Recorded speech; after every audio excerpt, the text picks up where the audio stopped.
Shalom, Bapak, Ibu, Saudara-saudari yang terkasih. Puji syukur kita naikkan pada Tuhan Sang Pemberi kehidupan yang sudah berkenan menyertai dan memberkati kehidupan kita hingga saat ini.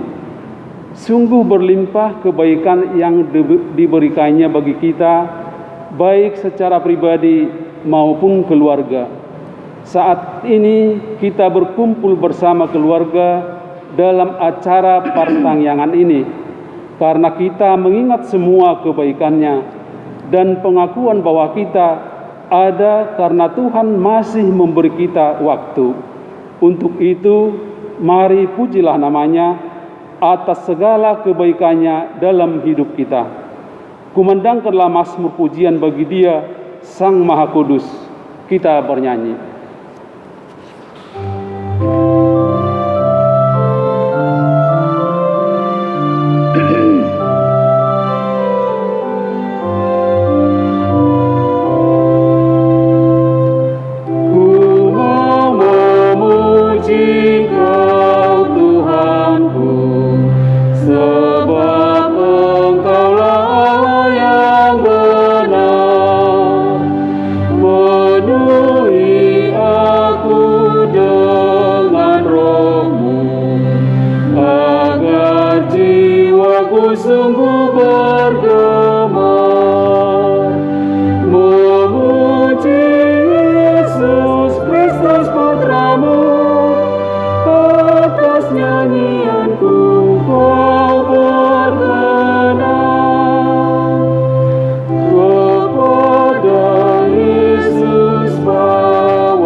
Jalan yang benar, penuhi damai roh jiwaku, selalu gemar memuji nama-Mu.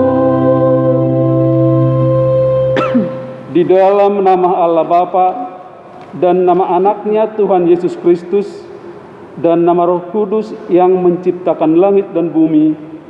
Amin. Kami mengingat ya Allah, kasih setiamu di dalam bait-Mu. Seperti nama-Mu ya Allah, demikianlah kemasyhuran-Mu sampai ke ujung bumi. Tangan kanan-Mu penuh dengan keadilan. Besarlah Tuhan dan sangat terpuji di kota Allah kita. Haleluya. Marilah kita berdoa. Ya Tuhan Allah, Bapa kami yang Maha Pengasih, kami berterima kasih kepada-Mu karena Engkau memanggil kami ke dalam pengharapan yang kekal. Karuniakanlah kepada kami Roh Kudus, supaya kami kuat dalam perlawanan mengalahkan keinginan-keinginan duniawi, dan supaya kami mencari hal-hal yang ada di surga. Kuatkanlah kami mengalahkan segala kuat kuasa kegelapan yang sanggup menghalangi perjalanan kami menuju kebahagiaan yang kekal. Teguhkan iman dan pengharapan kami, dan tumbuhkanlah dalam diri kami penguasaan diri, supaya kami menang pada akhirnya, pada saat mana kami akan menerima mahkota kemuliaan, karena Anak-Mu Tuhan Yesus Kristus Tuhan kami. Amin. Epistel pada pertangyangan kita hari ini tertulis pada kitab Ibrani pasal 2 ayat 1 sampai dengan ayat keempat. Mari kita baca dengan responsoria. Karena itu harus lebih teliti kita memperhatikan apa yang telah kita dengar, supaya kita jangan hanyut di bawah arus. Sebab kalau firman yang dikatakan dengan perantaraan malaikat-malaikat tetap berlaku, dan setiap pelanggaran dan ketidaktaatan mendapat balasan yang setimpal, bagaimanakah kita akan luput jikalau kita menyia-nyiakan keselamatan yang sebesar itu, yang mula-mula diberitakan oleh Tuhan dan oleh mereka yang telah mendengarnya kepada kita dengan cara yang dapat dipercayai, sedangkan Allah telah meneguhkan kesaksian mereka oleh tanda-tanda dan mukjizat-mukjizat dan oleh berbagai-bagai penyataan kekuasaan dan karunia Roh Kudus yang dibagi-bagikannya menurut kehendaknya. Demikian pembacaan firman Tuhan. Berbahagialah orang yang mendengar firman Tuhan serta memeliharanya. Amin. Kita bernyanyi.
Kita berdoa. Damai sejahtera Allah yang melampaui segala akal, itulah kiranya yang memelihara hati dan pikiranmu di dalam Kristus Yesus Tuhan kita. Amin. Shalom Bapak Ibu, saudara-saudari yang terkasih di dalam Kristus Yesus. Kita bertemu kembali dalam ibadah pertanggihan keluarga kita secara online pada hari ini. Besar harapan kami, Bapak Ibu beserta dengan keluarga senantiasa dalam keadaan sehat penuh sukacita. Adapun firman Tuhan yang menjadi renungan dalam pertanggihan kita malam hari ini tertulis di dalam kitab Ester 9 ayat 15 sampai dengan 19. Beginilah firman Tuhan, saya bacakan untuk kita. Jadi berkumpullah orang Yahudi yang di Susan pada hari yang ke-14 bulan Adar juga, dan dibunuhnyalah di Susan 300 orang. Tetapi kepada barang rampasan tidaklah mereka mengulurkan tangan. Orang Yahudi yang lain yang ada di dalam daerah kerajaan berkumpul dan mempertahankan nyawanya serta mendapat keamanan terhadap musuhnya. Mereka membunuh 75.000 orang di antara pembenci-pembenci mereka. Tetapi kepada barang rampasan tidaklah mereka mengulurkan tangan. Hal itu terjadi pada hari yang ke-13 dalam bulan Adar. Pada hari yang ke-14 berhentilah mereka, dan hari itu dijadikan mereka hari perjamuan dan sukacita. Akan tetapi orang Yahudi yang di Susan berkumpul, baik pada hari yang ke-13, baik pada hari yang ke-14 dalam bulan itu. Lalu berhentilah mereka pada hari yang ke-15, dan hari itu dijadikan mereka hari perjamuan dan sukacita. Oleh sebab itu, orang Yahudi yang di pedusunan, yakni yang diam di perkampungan, merayakan hari yang ke-14 bulan Adar itu sebagai hari sukacita dan hari perjamuan dan sebagai hari gembira untuk antar mengantar makanan.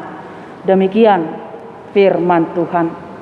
Saudara yang terkasih di dalam Kristus Yesus, kitab Ester merupakan satu dari kitab Perjanjian Lama yang termasuk dalam kitab-kitab sejarah, yaitu kitab-kitab yang memberikan gambaran perjalanan bangsa Israel.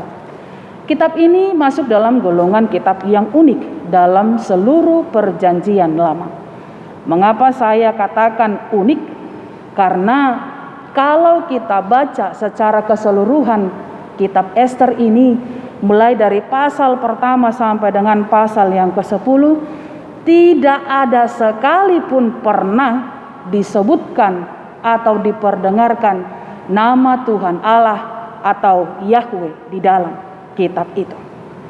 Tentu hal itu membuat orang bertanya-tanya, lalu mengapa kitab ini masuk dalam bahagian kitab Perjanjian Lama kalau tidak pernah ada nama Tuhan Allah atau Yahweh diperdengarkan di dalam kitab tersebut? Saudaraku, kitab Ester sebenarnya adalah kitab yang menceritakan perjalanan bangsa Yahudi yang kala itu masih dalam pembuangan, tepat pada zaman kerajaan Persia di abad yang ke-5.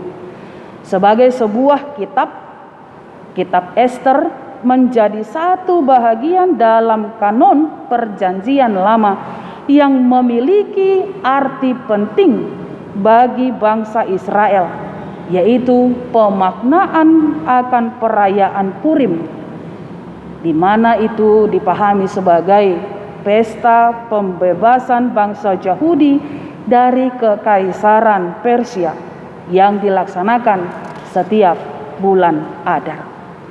Nama Ester sendiri adalah nama seorang anak perempuan Israel yang awalnya adalah bernama Hadasa, kemudian dia berubah nama masuk dalam kalangan Persia, berubah nama menjadi Ester. Dia adalah seorang yatim piatu yang kemudian diangkat oleh Mordekai, seorang Yahudi dari suku Benjamin, menjadi anaknya.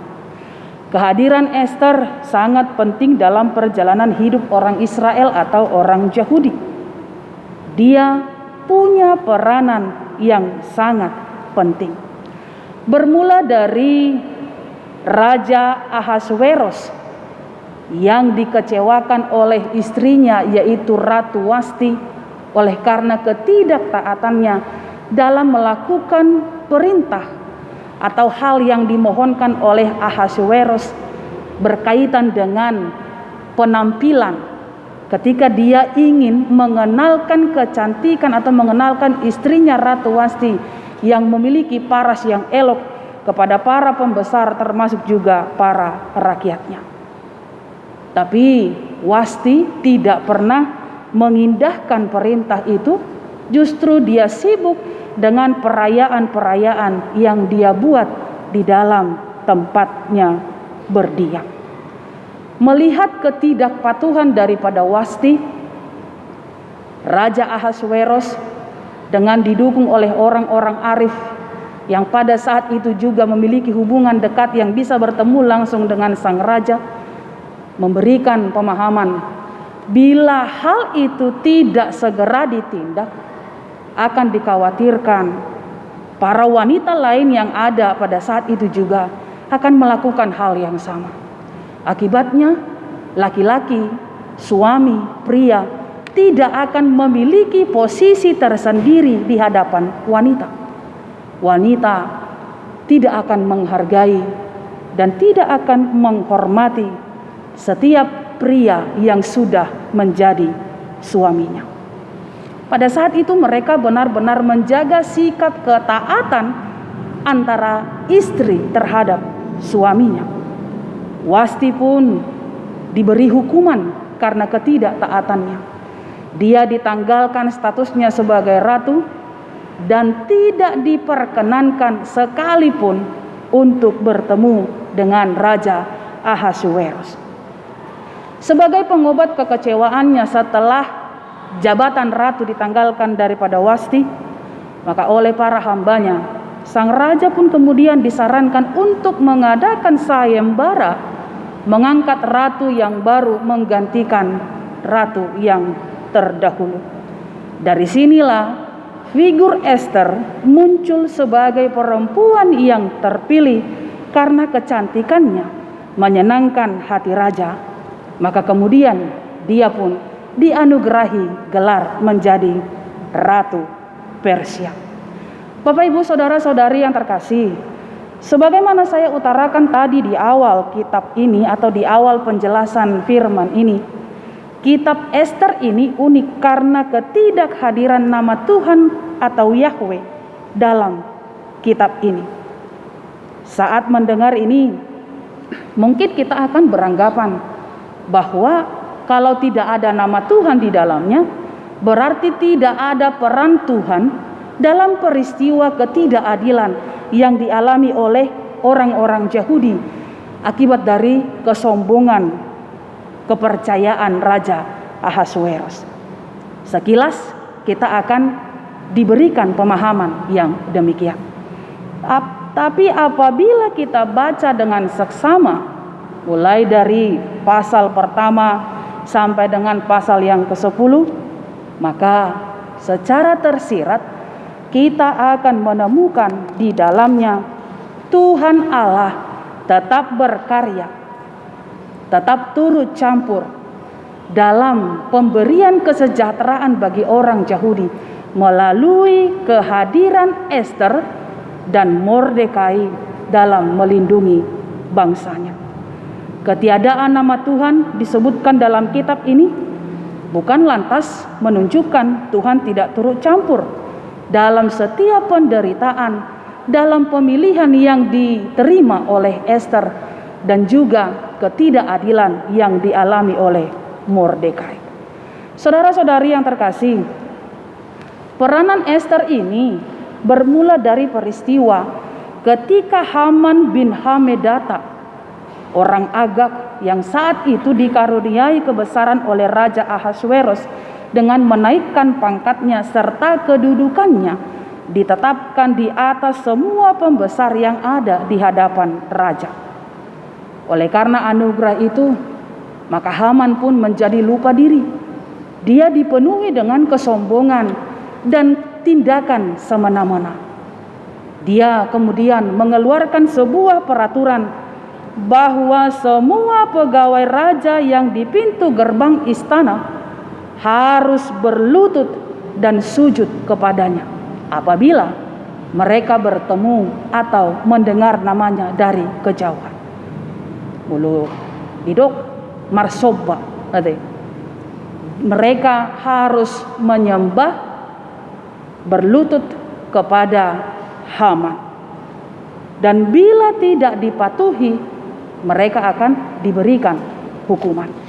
Namun hal itu tidak dilakukan oleh Mordekai, karena baginya yang layak menerima perlakuan demikian, sujud disembah tidak lain tidak bukan hanyalah Tuhan Allah.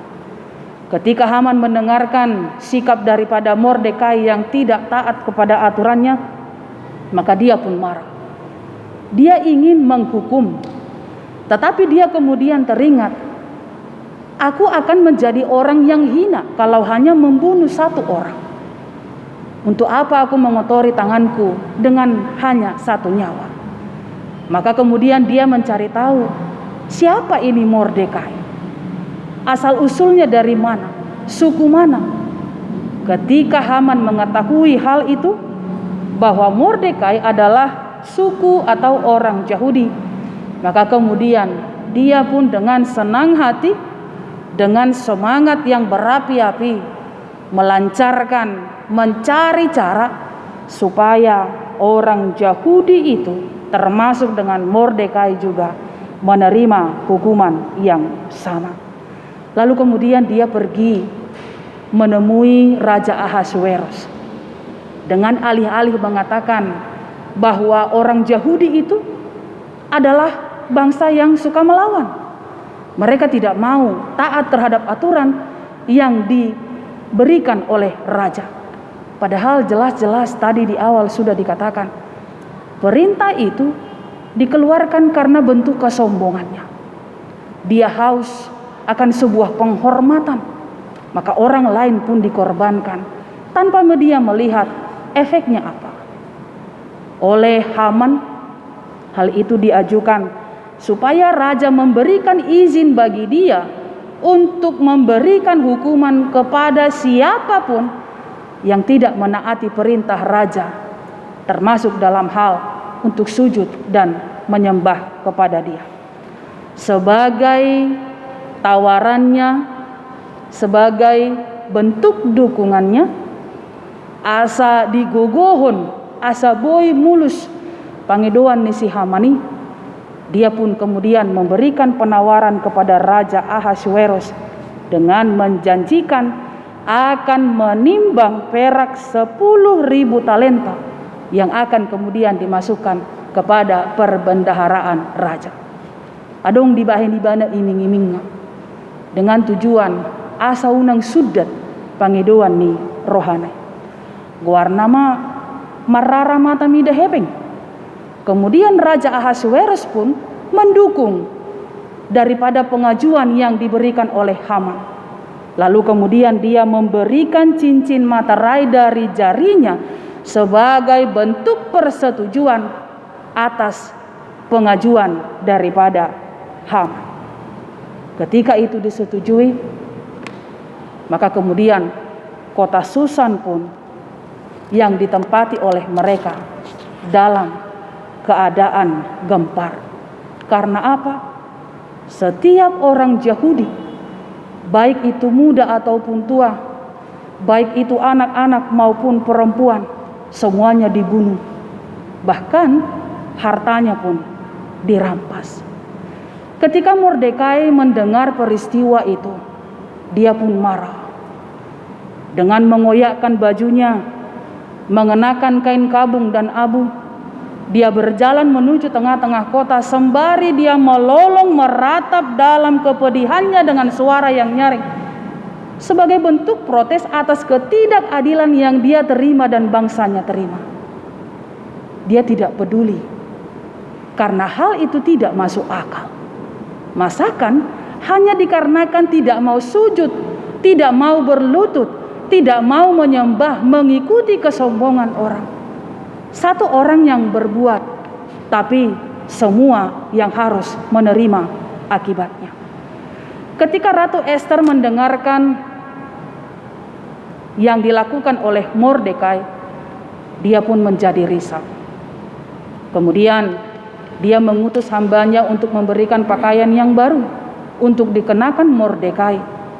Namun Mordekai tidak mau menerima. Melihat itu, Ester pun bingung. Kemudian dia mengutus hambanya Hatach untuk mencari informasi kenapa Mordekai bersikap demikian. Mordekai pun menceritakan semuanya, termasuk dengan imbalan yang dijanjikan oleh Haman kepada Ahasweros dengan memberikan perak yang begitu besar jumlahnya. Sontak Ester juga merasakan sedih dalam hatinya. Tapi dia ibarat makan buah si malakama, ingin bertindak menemui Raja Ahasweros. Dia takut terhadap hukuman, karena pada saat itu tidak boleh sembarangan orang bertemu dengan raja, termasuk istrinya. Barang siapa yang melanggar peraturan itu, maka dia akan dikenakan hukuman mati. Mau dia istrinya, tidak peduli. Hanya ketika raja itu mengulurkan tongkat emas, maka seseorang bisa bertemu dengan dia, dan orang itu tentu juga akan hidup. Asa unang mati ya. Tapi di satu sisi dia juga memikirkan bangsanya umat Yahudi, karena Ester pada dasarnya adalah keturunan orang Yahudi. Dia juga merasa risau, menderita oleh karena ketidakadilan yang diterima oleh orang Yahudi. Dia sempat ingin mengatakan kepada Mordekai, kita jalani saja. Tapi kemudian Mordekai mengingatkan kepada dia, Ester, jangan kamu kira kamu ketika sudah berada di dalam istana akan selamat. Ingat, kamu adalah orang Yahudi. Karena asal usulmu dari orang Yahudi, maka hal itu tidak akan menjamin dirimu tetap selamat. Karena hukuman itu berlaku terhadap seluruh keturunan orang Yahudi, walaupun dia punya posisi penting di dalam pemerintahan. Kemudian Ester pun tersadar. Dia bukan orang yang lupa akan kacang, lupa akan kulitnya. Dia bukan manusia orang yang lupa daratan. Dia mengingat, kalau bukan karena Mordekai, kalau bukan karena orang Yahudi, dan di belakang semua itu kalau tidak ada Allah yang memberkati dan memberikan dia kesempatan, maka dia tidak akan memiliki peranan penting di dalam pemerintahan Raja Ahasweros. Karena dia bukan siapa-siapa. Dia tidak pernah diperhitungkan statusnya. Seorang yatim piatu, walaupun punya paras yang cantik, tapi dia adalah orang yang sederhana. Dia bukan dari kalangan orang kaya, bukan dari kalangan orang yang berilmu atau berpengetahuan atau para cendekiawan. Tapi di situ Allah tetap memakai dia menjadi jalan keselamatan bagi umatnya orang Yahudi. Ketika dia tersadar, dia pun segera memberikan perintah kepada seluruh orang Yahudi yang ada pada masa itu, termasuk kepada Mordekai. Berpuasalah selama 3 hari. Jangan makan dan jangan minum. Berdoalah supaya aku dijauhkan dari hukuman mati. Walaupun dia menanggung resiko tinggi, tapi karena baginya keadilan adalah yang terutama di atas segala-galanya, maka dia pun punya keberanian. Dia beserta dengan para pelayannya di dalam istana juga melakukan hal yang sama.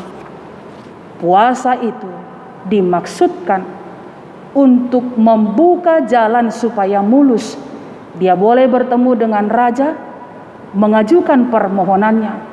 Keadilan di atas orang Yahudi pun dapat ditegakkan. Dan benar saja Bapak Ibu, ketika Ester menemui Raja Ahasweros, dia diterima dengan baik. Ketika dia menawarkan undangan perjamuan kepada raja dan kepada Haman, raja juga menyambutnya dengan baik. Jamuan pertama diikuti dengan baik. Selanjutnya Ester juga memberikan undangan yang kedua. Hal itu juga berjalan dengan mulus. Sementara itu berjalan, istri Haman memberikan pengaruh yang kuat kepada Haman supaya dia mendirikan tiang sebagai penyulaan kepada Mordekai dengan tinggi 50 hasta. Awalnya itu diperuntukkan untuk Mordekai, tapi ketika Raja Ahasuerus mengetahui perbuatan ketidakadilan daripada Haman terhadap umat Yahudi, dia pun marah. Karena baginya hal itu tidak pantas dilakukan. Terlebih lagi ketika sang raja mengetahui peranan Mordekai dalam menyelamatkan dirinya dari rencana pembunuhan yang dilakukan oleh anggota penjaga gerbang istana. Dia pun segera sadar Haman mendapat hukuman. Dia disulakan pada tiang yang seharusnya diperuntukkan bagi Mordekai. Sementara Mordekai diberikan karunia yang besar oleh raja dan tinggal di dalam istana bersama dengan dia. Saudaraku, apakah berhenti hanya pada Haman saja hukuman itu diberlakukan? Dalam perikop kita hari ini diberitahukan bukan hanya Haman, tapi anak-anaknya sendiri pun memperoleh hukuman yang sama, disulakan pada tiang.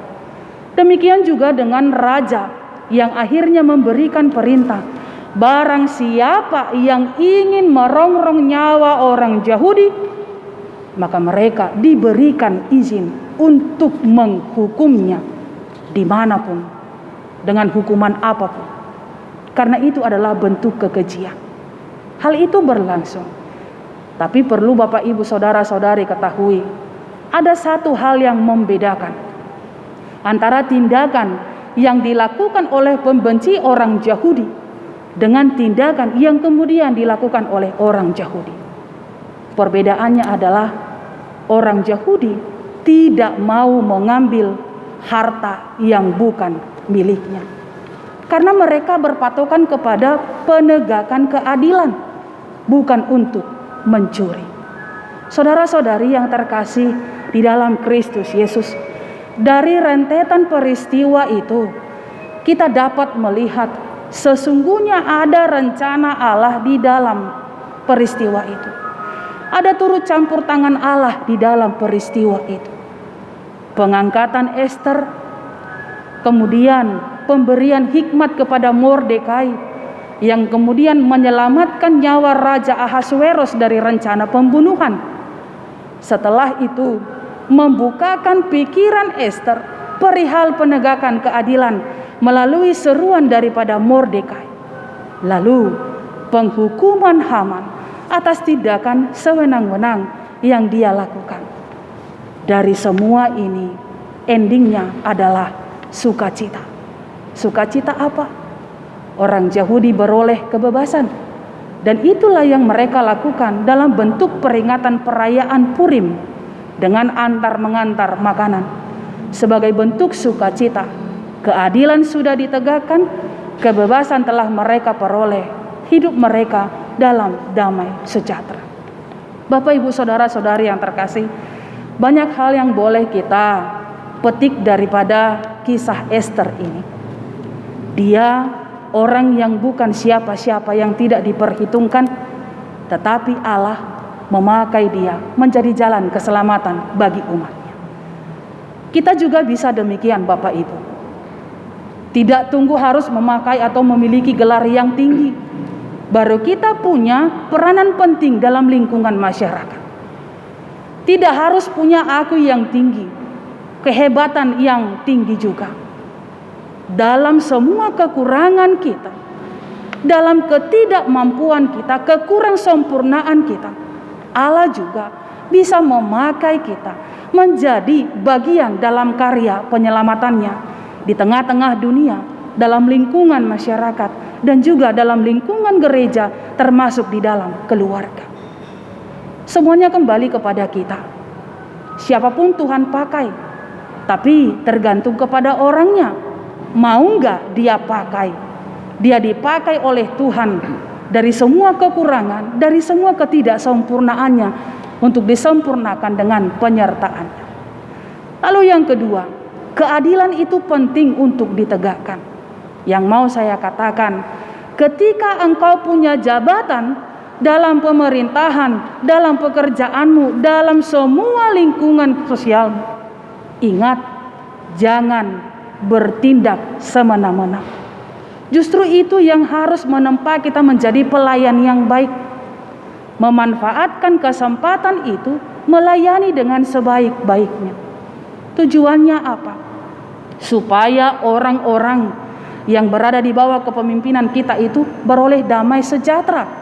Karena belum tentu sesudah pergantian kepemimpinan mereka akan merasakan hal yang sama. Maka pergunakan kesempatan itu dengan sebaik-baiknya. Ketika itu diberikan sebagai karunia, manfaatkanlah menjadi berkat dan kebahagiaan bagi siapapun. Lalu yang ketiga, ketika Tuhan berada di pihakmu, maka bertindaklah adil. Jangan melebihi atau melewati batas. Ketika Tuhan menetapkan kita di sini, maka tetaplah di situ. Jangan serong kanan, jangan serong kiri, jangan undang orang lain atau hal-hal lain menjadi alat untuk menghilangkan kebaikan atau kuasa Tuhan dalam hidupmu. Dalam artian, mari lihat, ketika Ester, orang Yahudi, diberikan kesempatan untuk membela diri, mereka hanya berpikir keadilan supaya status kami diterima. Mereka tidak melakukan lebih dari itu. Tidak merampok, tidak merampas, tidak mengambil yang bukan menjadi miliknya. Dari itu kita belajar. Tiup nadiho, ulahun ulaumu, mardonga biar maradopot debata, unang lobi sian. Saudara-saudari yang terkasih di dalam Kristus Yesus, kiranya firman Tuhan hari ini semakin menempa kita menjadi pribadi yang lebih baik, yang menyuarakan keadilan, mengutamakan yang menjadi kehendak Kristus, menjauhkan tingkah kesombongan dalam hidup, tetap menjadi pribadi yang rendah hati, yang selalu menyenangkan hati Tuhan. Ingat, keselamatan itu diperoleh karena kita setia terhadap Tuhan, oleh karena ketaatan kita, bukan karena pelanggaran dengan segala hal yang berbau dunia. Bila ingin memperolehnya, layakkan dirimu untuk menjadi orang yang menerimanya. Amin. Kita berdoa. Terima kasih Allah Bapa di surga. Hari ini kami memperoleh pelajaran yang begitu berharga dalam hidup ini. Untuk menjauhkan tingkah sombong, mempergunakan kesempatan dengan sebaik-baiknya, menegakkan keadilan, menjauhkan sikap sewenang-wenang, mengejar apa yang menjadi kehendak-Mu di dalam hidup kami dan di dalam dunia ini. Demikianlah kami ingin berbuat Tuhan. Atas izin-Mu, dengan kuasa-Mu, dengan tuntunan dan hikmat yang daripadamu, kiranya Engkau memampukan kami dalam melakukannya, supaya hidup kami ini berguna, mendatangkan sukacita, menjadi kemuliaan bagi nama-Mu, dan menjadi berkat bagi orang-orang di sekitar kami. Pakai kami Tuhan menjadi alat di dalam kerajaan-Mu, yang turut dalam karya penyelamatanmu, supaya kami mengingat atas segala kebaikan-Mu dan mengejar melakukan yang berkenan di hadapan-Mu. Terima kasih Tuhan atas sapaan firman-Mu. Biarlah kiranya firman-Mu itu menjadi pelita, menjadi penuntun dalam hidup kami, supaya kemanapun kami melangkah, dimanapun kami bekerja, kiranya segala sesuatunya mendatangkan sukacita di hadapan-Mu. Terima kasih Tuhan Yesus. Hari ini kami juga boleh beribadah melayani Engkau bersama dengan keluarga kami, di rumah masing-masing, seluruh jemaat dan juga para hamba-Mu. Biarlah kiranya Tuhan, keluarga lepas keluarga senantiasa Engkau berkati dalam pekerjaannya, kepada anak-anak dalam pendidikannya. Kiranya hikmat yang daripadamu senantiasa berdiam, supaya itu yang membawa setiap keluarga, seluruh jemaat-Mu, menempa dirinya menjadi panggung kemuliaan bagi-Mu.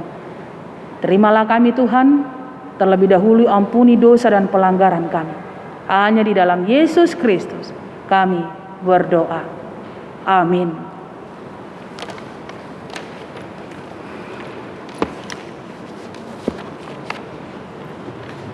Bapak, Ibu, saudara-saudari yang terkasih, kita telah mendengarkan firman Tuhan. Sebagai ungkapan syukur untuk mempersiapkan kita dalam doa syafaat juga, kita bernyanyi, tanpa anugerah-Mu dan kasih sayang-Mu, aku sesat.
Diberikan waktu kepada keluarga untuk berdoa sejenak, kemudian dilanjutkan dengan doa bersama.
Mari kita berdoa.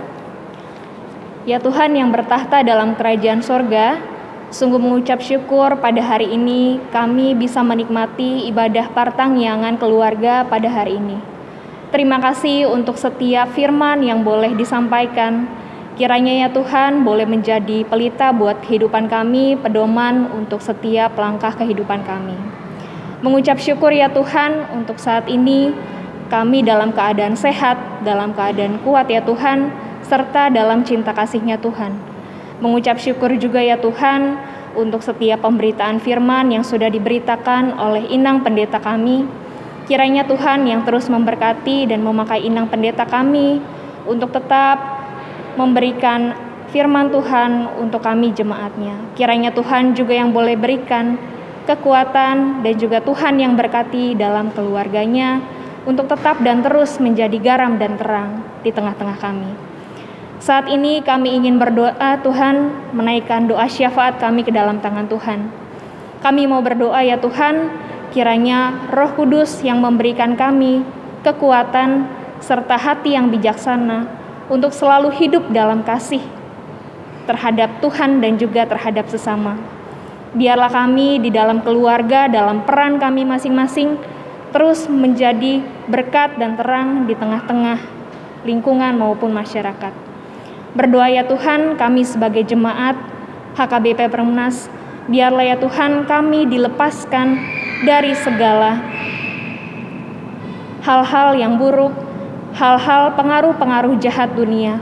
Kiranya Tuhan yang memberkati kami terus menjadi garam dan terang di tengah-tengah masyarakat ya Tuhan. Kami mau berdoa juga untuk kondisi pandemi saat ini. Banyak kesulitan-kesulitan yang kami dapati ya Tuhan dari banyak keluarga. Kesulitan dalam hal pekerjaan, kesulitan dalam ekonomi, bahkan sakit dan juga duka cita. Kiranya Tuhanlah yang menjadi sumber kekuatan, sumber penghiburan. Kiranya Tuhan yang terus memberikan kami pengharapan dalam kondisi saat ini. Kami percaya Tuhan yang terus menyertai kami. Berdoa juga Tuhan saat ini untuk kondisi pandemi ini dalam adik-adik sekolah minggu kami.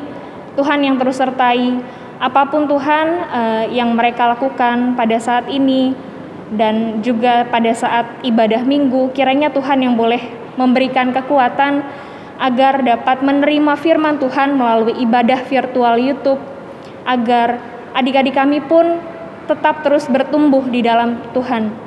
Dan juga berdoa kepada Amang dan Inang kami yang di rumah selaku sebagai orang tua dari adik-adik sekolah minggu kami, agar dapat terus mendampingi adik-adik kami mengikuti ibadah minggu dengan penuh sukacita walau dalam keadaan online. Kami juga mau berdoa ya Tuhan, terkhusus untuk acara kami Pesta Gotilon tanggal 5 Desember 2021. Kiranya Tuhan yang terus memberikan kekuatan kepada segenap panitia, bahkan kami sebagai jemaat. Kiranya apapun yang dipersiapkan nantinya bisa berjalan dengan lancar, dan juga apapun yang nantinya kami persembahkan, kami boleh memberikannya kepada Tuhan dengan penuh sukacita. Kami juga mau berdoa ya Tuhan untuk setiap pembahasan firman Tuhan yang kami dengar dari ibadah minggu, dari kebaktian keluarga. Kiranya itu boleh menjadi pedoman bagi kehidupan kami untuk dapat menjadi aplikasi buat kehidupan kami. Kiranya ya Tuhan, kami terus Tuhan berikan kekuatan untuk menjadi orang yang benar-benar Tuhan persiapkan menjadi garam dan terang untuk sekitar. Berdoa juga ya Tuhan untuk pemerintah kami saat ini. Kiranya kami juga mendengar segala keputusan apapun yang mereka diskusikan dalam pemerintahan saat ini, dari yang terendah maupun yang tertinggi. Kiranya kami sebagai masyarakat menerima dan benar-benar berdoa agar setiap keputusan yang diambil baik adanya buat kami semua. Inilah doa dan permohonan kami ya Bapa, menyerahkan segala harapan kami juga ke dalam tangan Tuhan. Di dalam Yesus Kristus kami berdoa, amin. Bapak Ibu, saudara-saudari yang terkasih, kita akan menyerahkan persembahan kita sebagai ungkapan syukur dengan diiringi nyanyian Yesus kau sumber hidupku, kaulah perlindunganku. Mari kita berikan dengan sukacita.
Marilah kita berdoa untuk menyerahkan persembahan kita kepada Tuhan. Ya Allah Bapa kami yang di surga, Kami mengaku bahwa Tuhan adalah sumber dari segala karunia yang melimpah dalam kehidupan kami masing-masing. Sebahagian daripada karunia itu, kami serahkan kembali sebagai persembahan kepada Tuhan. Terimalah dan berkatilah persembahan umat-Mu ini, agar dapat kami pergunakan untuk pekerjaan dan pelayanan kerajaan Tuhan di dunia ini. Bukalah hati kami untuk mengenal betapa banyak berkat dan karunia yang kami peroleh dari Tuhan, supaya kami senantiasa bersyukur kepadamu di dalam nama Yesus Kristus Tuhan kami. Amin. Kita bersama-sama mengucapkan doa Bapa kami. Bapa kami yang di sorga, dikuduskanlah namamu, datanglah kerajaan-Mu, jadilah kehendak-Mu di bumi seperti di sorga. Berikanlah kami pada hari ini makanan kami yang secukupnya, dan ampunilah kami akan kesalahan kami, seperti kami juga telah mengampuni orang yang bersalah kepada kami. Dan janganlah membawa kami ke dalam pencobaan, tetapi lepaskanlah kami daripada yang jahat, karena Engkau yang mempunyai kerajaan dan kekuasaan dan kemuliaan sampai selama-lamanya. Amin. Anugerah Tuhan kita Yesus Kristus, kasih setia Allah Bapa, dan persekutuan Roh Kudus kiranya menyertai kamu sekalian.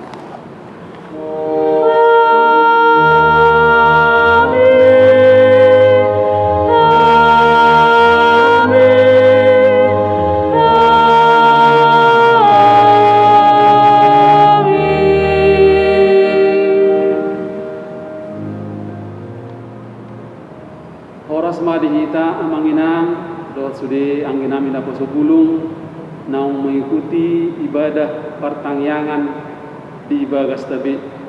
Kami sian nomor tugas inang pendeta Parhalado dohot akan berperan. Kami ucapkan pasahat kami mau lihat tema di sude peran serta nirwasta nah mengikuti kebaktian ibadah malamon di rumah masing-masing. Kami sampaikan juga kiranya ke depan makin banyak dari ruas kita, jemaat kita yang mengikuti ibadah pertangyangan ini di setiap hari Rabu. Kita doakan juga agar pandemi ini segera cepat berlalu, agar kita dapat melaksanakan aktivitas kita, dapat melaksanakan ibadah kita seperti sedia kala, normal, dapat berjalan setiap hari Minggu, dan ibadah pertangyangan di rumah-rumah di semua wilayah. Kami meminta dan menyarankan tetap jaga protokol kesehatan sebagaimana yang diminta oleh pemerintah kita. Dimanapun kita berada, kita tetap menjaga protokol kesehatan, jaga jarak, pakai masker, dan cuci tangan. Sekali lagi kami sampaikan, semoga Tuhan memberkati kita semua, dijauhkan dari penyakit mara bahaya, sehingga kita dapat sehat melaksanakan ibadah kita dan aktivitas kita masing-masing. Shalom.